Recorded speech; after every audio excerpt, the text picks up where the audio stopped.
Welcome to the Unabridged podcast. I'm Ashley. And this is Jen. Join us for bookish episodes and check out our website, unabridgedpod.com, where you can find lots of new bookish content to grow your TBR. Sign up for our newsletter to find out more about online book discussions and upcoming events. Find us on Patreon for extra unabridged content. Join us on Instagram and Facebook at Unabridged Pod, and message us there or see our website to get plugged into the Unabridged community.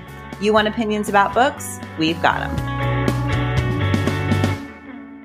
Hey everyone, and welcome to Unabridged. Today we are talking about Natasha Bowen's Skin of the Sea, our May 2023 book club pick.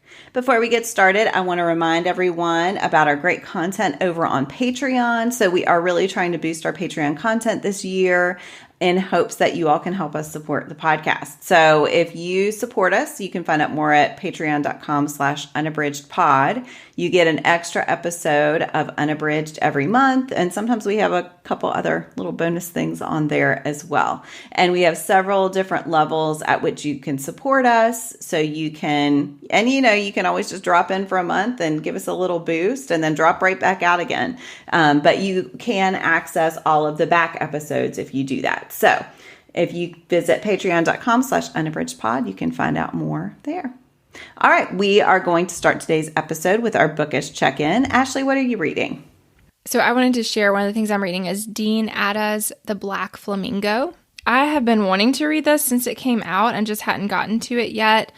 And our local library is reading it for the book club this month. And so I was like, I definitely want to do that. And so they've had some great choices, and I'm like, I got to plug into that. So I'm going to try to get there this next week, and then I hope to start joining them because I just love the books they've been choosing. And they're all of them have been ones that either I read and loved or that are on my list of things I really wanted to read. But this one is a novel in verse. I am listening, I think, and I'm loving the audio, but I do think that it would also be great on the page because it's just really powerful poetry.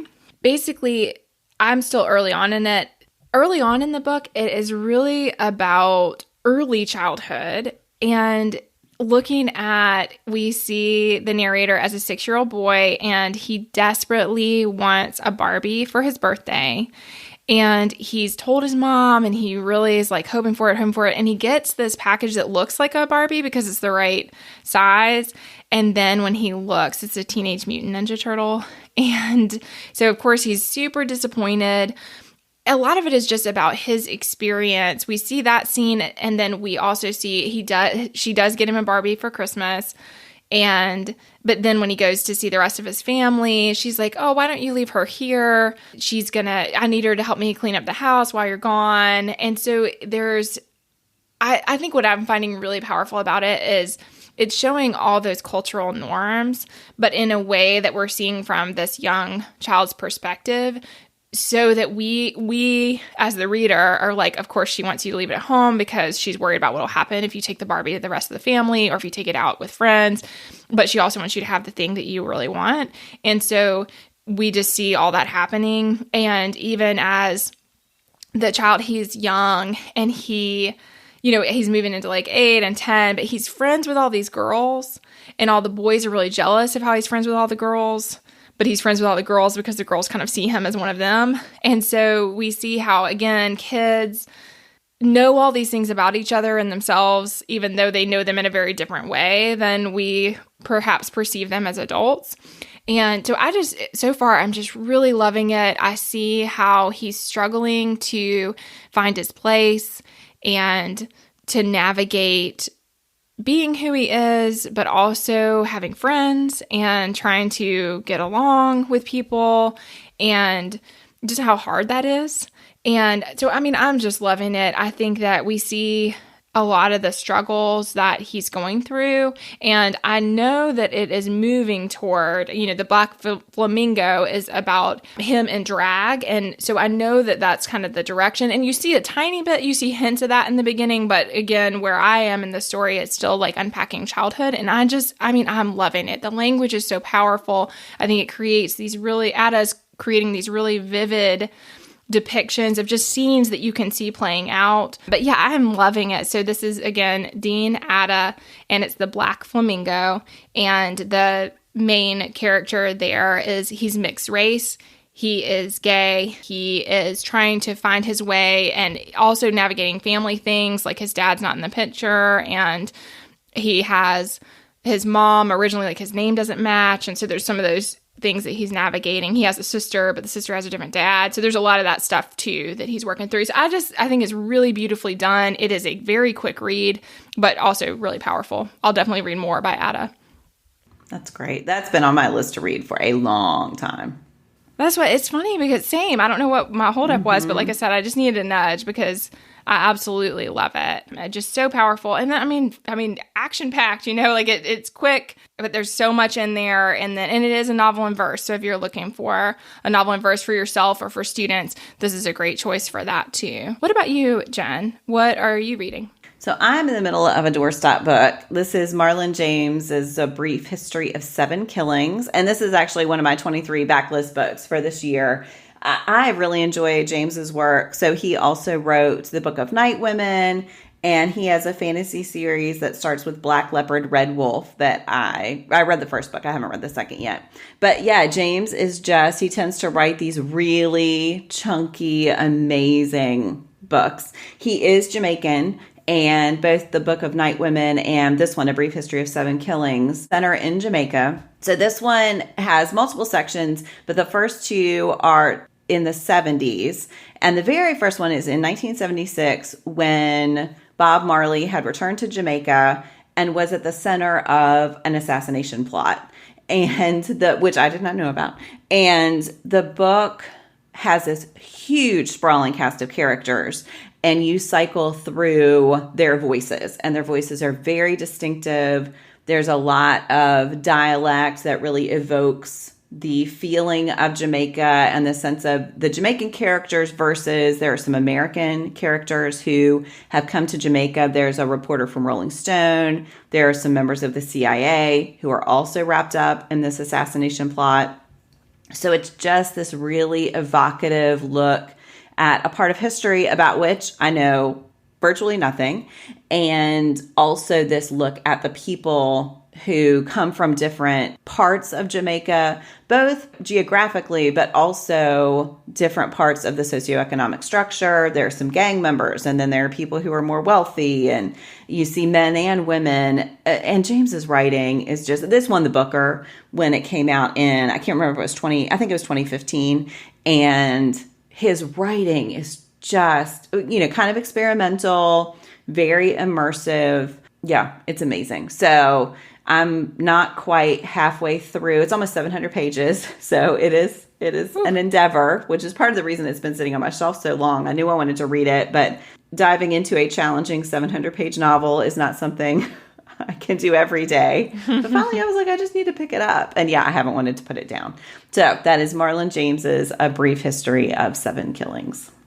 Wow. Man, Jen, I still haven't read any of his. It is intimidating to start his work, and I know that he's so talented. And so, yeah, I want to make time for that too. Yeah. That sounds really powerful. The Book of Night Women was about slavery on Jamaica. And so that one was also, I would say, that would be a great place to start, I think. And the fantasy trilogy is great, but also quite challenging. I think the Book of Night Women is probably the most accessible. It's the most straightforward narrative. But yeah, I really like his work and his point of view. So, all right. Well, we are going to start talking now about Natasha Bowen's Skin of the Sea. So I'll start with a brief synopsis. In Natasha Bowen's Skin of the Sea, Simidele is one of the Mami Wata, mermaids blessed by Yamoja, the mother of all Orisas, to gather the souls of those who have died on Portuguese slave ships on their way from West Africa to Europe. When Simi acts outside the boundaries of her mission and saves a teenage boy named Adekola, she defies the agreement made between the Supreme Creator and Yamoja and threatens the very existence of the Mami Wata. Yamoja tasks Simi to travel with Kola to find the magical artifacts that will allow her to ask forgiveness from the Supreme Creator. Inspired by Hans Christian Andersen's fairy tale, The Little Mermaid, and by West African mythology and history, Natasha Bowen crafts a YA fantasy retelling that expands upon its origins to build a new world. All right, well, we will start with our overall impressions. Ashley, what did you think of Skin of the Sea? I really enjoyed this one. I felt like I loved seeing the incorporation of a lot of the mythology. I thought that seeing the Orisas and how they had similarities, but then they were really different from each other. I loved all that. I also really thought that seeing Simi as a mermaid and seeing her transform frequently between her fish-like self and her being on land, like I thought I just liked all of that because I felt like the integration of the mythology and then weaving that into this story that really centers her, I thought was really captivating. I felt like it moved fast, but then also there were parts where the narrative didn't feel as propulsive as I kind of expected it to be, but I really enjoyed it. I felt like I was in it for her. I loved Kola as a character. I also thought Umoja was a great character in this, and I thought that her role of what she could and couldn't do and seeing her as a complex being and a goddess, but also as having limited power, I thought all that was just really interesting. Mm-hmm. What about you, Jen? What was your overall impression? Yeah, I felt a lot the same as you did. I love The Little Mermaid. It is one of my favorite original fairy tales. I remember vividly reading it for the first time, and a slight spoiler if you haven't read it, but it's really sad. It is a really sad fairy tale. And I remember just being swept away. It may have been one of the first things I'd read with a sad ending. I don't know. But I remember the impact it had on me, but also the beauty of the love story at its center. I mean, part of it's kind of horrible, but it's also really gorgeous. So I'm all in for retellings of that, I should start with. And then I think the way that Bowen blends that with the West African history and mythology that you were talking about, Ashley, is so clever. I wasn't sure at first if it would talk about the fairy tale at all. And so I thought it worked really well to blend those two things. I agree about the parts that weren't as propulsive, and I wanted a little more character development of some of the characters, but there are a lot of characters in the book. And so I do feel like I wouldn't have minded if it had been, it's a pretty short book. I wouldn't have minded if it had been a little bit longer to be able to fit both the breadth of coverage of the characters, but also just develop them a tiny bit more. But I will say, as soon as I finished it, I put the sequel on hold at my library. I haven't gotten it yet, but that's Soul of the Deep, because it was interesting enough that I really wanted to know what happens. Yeah. I want to see how Simi's story continues. And I think for people who love fairy tale retellings, I like the broadening of it. Yes. And the fact that it's not just working with Hans Christian Andersen's story, but it's bringing in all of these other influences and all of this other research. Yeah. And I didn't say for overall impressions, but the way that she incorporates, I mean, you mentioned this in the summary about the incorporation of the slave ships and the atrocities that occurred, and that part I thought was really well woven in as well. Mm-hmm. All right, well, we're going to talk now about just one thing that worked for us. Ashley, what's one thing that worked for you? I think that something that I really loved was seeing Simi's character develop. I agree with you, Jen, that there were parts where I wanted to see more of the different characters, but I felt like for her, something that I really appreciated is that we see her wanting to accept that she is what she is and she's not what she's not. And yet she continues throughout, I think, to push those boundaries for the benefit of people, not herself. And I really admired that, I think, in her, just this like realization. She has a series, I think, of realizations about how even if she had known what the stakes were, and maybe those felt a little arbitrary to me. I mean, there's stuff where I'm like, really? Like, you're all going to be destroyed because you tried to save the sky? Like, I don't know. But I think that within those constraints, she realizes, of course, she was going to have saved him anyway. That, like, in that moment. And so I really appreciated that. And I think that was something that I loved seeing develop. And yeah, that was one part that really worked for me. What about you, Jen? What's something that worked for you? I really liked, once Asu came into the story, I just think anytime you examine mythologies and you see these connections between cultures, I think it's interesting. So Asu is a messenger to the Supreme Creator, and we find out through the book that he has stopped communicating with the Supreme Creator, that he is basically just holding all of this information and hence all of this power to himself. But I think the fact that he's this trickster character, made me think of indigenous works that I've read. And I think seeing that whole messenger role, I just always love it when you see the universality of these mythologies and the ways that they connect to each other, and that you have so many cultures that do have a messenger role, and that you have so many cultures that do have a trickster figure. But then when the trickster figure gets out of proportion to the rest of whoever's at the center of the mythology, whether it's gods or whatever you want to call it, that's when there's a problem, that there's a balance that you kind of have to maintain. And when the balance gets out of whack, that's when other things start happening. So yeah, I thought his character he's the villain, but it's also fun. And creating that mission then for Simi and for Kola, having that goal for their journey, I think, again, just evokes all of these other stories. So I think Bowen does a great job of tapping into these universal tropes and characters, these archetypes.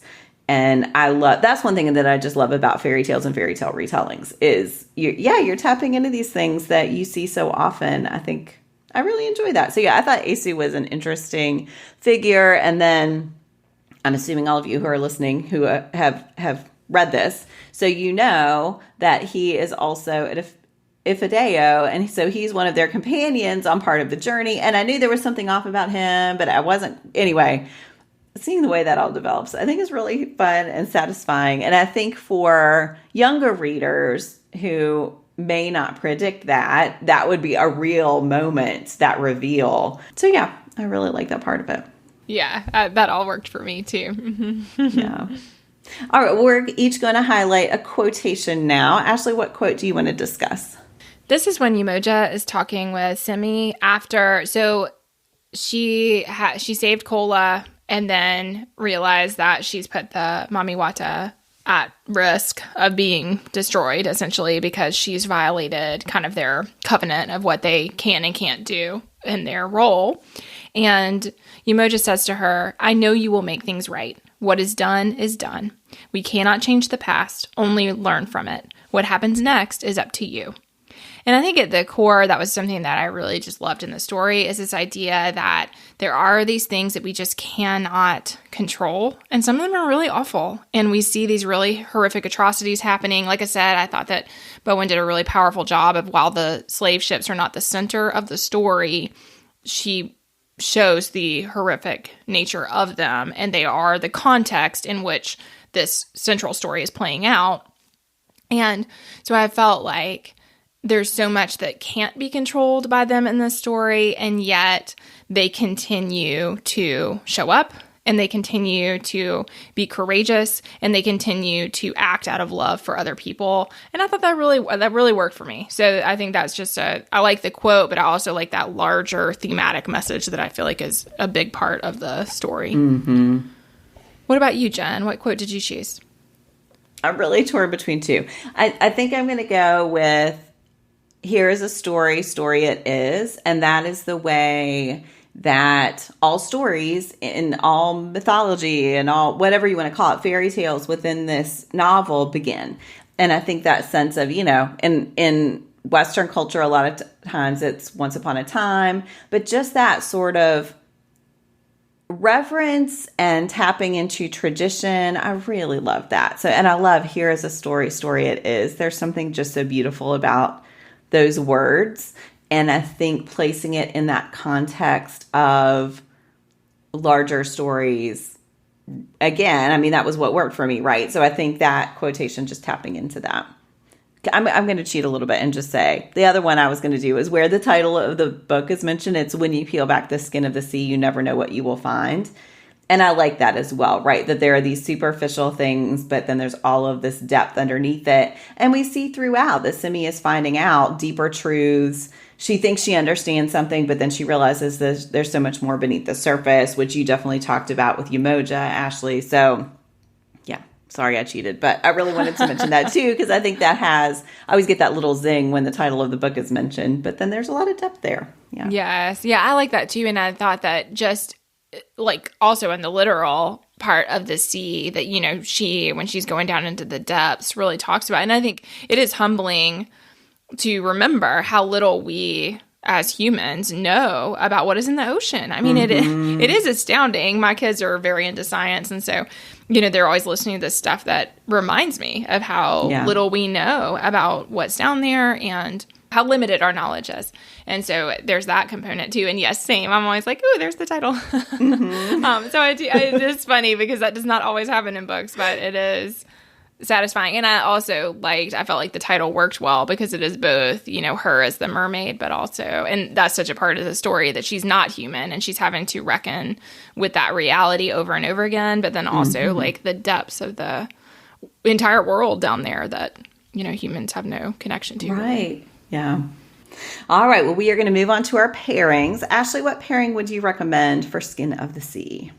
Well, I wanted to share Tomi Adeyemi's Children of Blood and Bone. This is the first in Legacy of Orisha is the series. And Jen and I and Sarah talked about this one ages ago when it first came out. And so it's been a while since I read it because I read it when it was published. But I did want to share it. I mean, she mentions this in the acknowledgments. I think that you can see the touchstones that Adeyemi and Bowen are both looking at the Orishas, the original stories of them, what those myths and legends are, and then incorporating them into their work. So Children of Blood and Bone is a very different story, but I think if you enjoy the components of weaving in these traditional stories that have been around since early humanity and then looking at how those play out in the modern stories, that is phenomenal. So I feel like that is what the big connection is. But this one focuses on Zélie. She has magic inside of her and is coming to understand that power, but she's living in a society that has banned magic. So because of that, it's very dangerous. She is having to hide who she is. And then it's a lot about the pathway to find other people who are also magical. And then it's a lot about, it's a both fantasy, but it's also dystopian. So there's this component of like the government is corrupt, everything is broken, but also not as it seems. And then there's this resistance movement that is coming to be, or that Zélie is coming to discover, that I thought was really fantastic. So, I loved that one. I think it's a fascinating story. And as I said, it does incorporate the mythology, but I also think it's just a great fantasy book. So I would highly recommend that. And I've read book 2. Jen, is book 3 out now? No, I was Googling that, and I didn't even find a projected date, but I know that there is a book 3 planned. Yeah, there's a lot of work that goes into these that they were not, book 2 was not like immediately on the heels of book 1. So I'm eager to see what happens in this series. I loved book 2 as well, which was Children of Virtue and Vengeance. And so, yes, this is Tomi Adeyemi's Children of Blood and Bone. And again, if you enjoyed the fantasy part of this, if you enjoyed the mythology part of this, you would definitely love Adeyemi's series. What about you, Jen? What's your pairing? So mine is called The Deep. And I will say the authorship is complicated. So technically it's by River Solomon, but David Diggs, William Hudson, and Jonathan Snipes are listed as co-authors, and they are members of the rap group Clipping, which wrote a song for a This American Life episode called The Deep, and then that inspired River Solomon to write this novella. And the connection here is with the mermaids from the slave ships. So there is this story that people who were thrown overboard from slave ships became mermaids. And the book, The Deep, focuses on one called Yetu. And she is the one who holds all of the memories of her people. And there's sort of training that she's undergoing to bear this responsibility. It reminded me a little bit in Skin of the Sea of the way Simi only accesses her memories of being human when she's in her human form, and she's trying to hold on to those, but it's very challenging. For Yetu, there's this element of belonging to the group versus her own individuality that is a little bit of a conflict. In both Skin of the Sea and The Deep, tapping into this idea that the people who are thrown overboard become something else and that it can be a positive transformation. I think is really interesting to consider. And so this one's definitely an adult book, but I do think if you enjoy the way that story is transformed, that The Deep might be a good read for you as well. And again, it's not very long. It's technically considered to be a novella, but I think there's a very rich story to tap into in The Deep, which is, again, by River Solomon and then the members of the rap group Clipping. Wow, Jen. I remember the title a little bit, but I didn't know much about that. But yeah, that sounds really interesting. Yeah, it was that story of the Black Mermaids coming from the slave ships was not one I'd heard before, but I think it's really interesting just to examine the origins of that. Yeah, that I do think that's fascinating. And that's in her notes about the book. She talks about how there's different stories, but a lot of stories of West African descent touch on that idea of the mermaids, which I think is really interesting. And I didn't think to say, but Adeyemi, the author, is Nigerian American, and Bowen is of Nigerian and Welsh descent. She is British or lives in England, but yeah, I felt like there was some similarity there as far as the West African components of the mythology. Mm-hmm. All right, well, we're going to close out this segment with our bookish hearts. Ashley, how many bookish hearts for this one? I'd say 4 bookish hearts for this one. Same here. Yeah, I would recommend it. Absolutely. I think there are a lot of readers out there for this book. Yeah, and I do want to continue the series. I agree. I was really interested in. I felt like the setup for book 2 was a really good one. I agree. Yeah, I'll have to report back. All right, well, we are going to close out today with our Give Me One segment, and our topic today is one book on your TBR. Ashley, what do you want to highlight there? My TBR is busting at the seams, as I know Jen's is too, but yes. I'm just going to go with Rebecca Mackay's I Have Some Questions for You. I cannot wait to read that one. I have seen mixed reviews, so I'm interested because I know some people are like, I absolutely love it, and then others have been like, this is not for me. So I'm curious. I just, The Great Believers was such a powerful book for me, and I've been wanting to go back to Mackay, so I'm interested to try that out. Yeah, I really loved it. So yeah, take that for what it's worth. There you go. What about you, Jen? What's one on your list? So for Read Austen 23, my second year of Austen Buddy Reads, I really wanted to do Sonali Dev's Austen-inspired series, The Rajas. So I'm in the midst of rereading Pride, Prejudice, and Other Flavors now. Book 2 is about Recipe for Persuasion. Is Recipe for Persuasion, which is a retelling of Persuasion, which is the one Austen book I'd never read. So I finally read that last year. I didn't want to read this one until I'd read the original material. So yeah, I'll be making my way through that 4-book series over the next few months. So yeah, I'm really excited about that. Cool. That's awesome. Yeah. All right. Well, thank you so much, everyone, for listening. I can't remember if we said that this is also one of our Unabridged podcast reading challenge categories is to read a retelling. So Skin of the Sea would definitely count for that if you're reading along with us. And yeah, we would love to know other retellings that you would recommend, or if you have a great pairing for Skin of the Sea, we'd love that as well. Thanks so much for listening. Do you have comments or opinions about what you heard today? We'd love to hear them. You can find us on Instagram, Facebook, and Twitter at UnabridgedPod, or on the web at unabridgedpod.com for ways to support us. To get more involved, you can sign up for our newsletter, join a buddy read, or become an ambassador. Thanks for listening to Unabridged.